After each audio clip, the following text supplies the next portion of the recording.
Which hoof do you think has the metal shoe nailed onto it? The blue one. Yeah.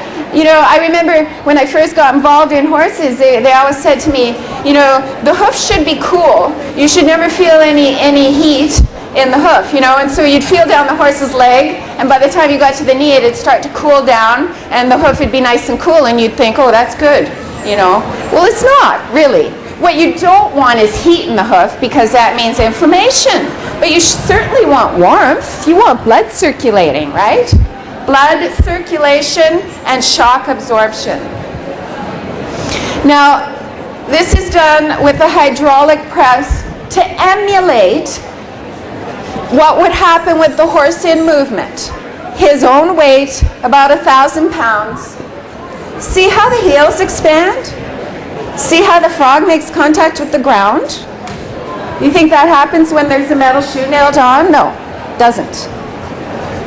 The nutrition of the blood feeds the nutrition in the hoof.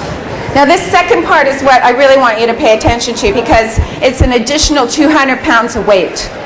200 pounds corresponds to the average weight of rider and tack.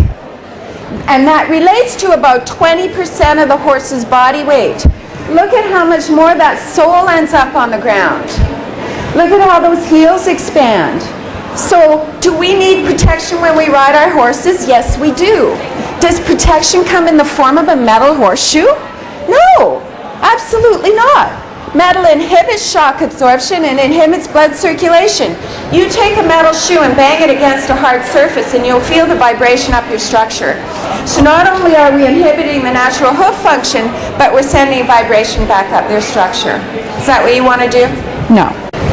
So here's your choice. Does that look like something you want to put on your horse's feet? Nail the metal shoe on. That's what the thermograph looks like. That's what the radiograph looks like. That's how you're inhibiting your horse's feet. You have a choice. You can put metal shoes on, or you can give your horse 100% hoof protection on the sole. Now, we did an informal survey when we asked our customers, why do you nail metal shoes on your horse's feet? The predominant answer was because it protects their feet, right? Well, the outside wall of the horse's hoof is already hard. That's not what needs protection, especially not in riding. And you saw with the press how the sole makes contact with the ground. It's the sole that needs protection. The only way you get sole protection when you've got metal nailed in is by using pads. But you have an option now. I love graphics because they're so specific and they can really show you the difference. Now, say you understand that you want to be barefoot. You don't want to nail metal shoes into horses' feet. You understand the blood circulation. What do? You ask your farrier to pull off the shoes and go barefoot, right? Hopefully they do that for you, and hopefully they trim for you. But you know what's been happening? And we name you Emily. I don't know how many Emilys are out there, but what happens is Emily has to learn to trim her own horse's feet. Yeah, because she doesn't have the assistance. She's not getting good people out to trim her horse's feet. You know, when something goes wrong with your car, you ask your mechanic to fix it, right? Something goes wrong with your teeth, you ask your dentist. When you want a barefoot trim, do you ask your farrier? Does your farrier do it for you? Yes? Good. Okay. So, in addition, there's this groundswell of Emilys out there learning to trim their own horses' feet. And they trim their own horses' feet, and they have a successful program. And then their neighbor says to them, can you come trim my horse's feet?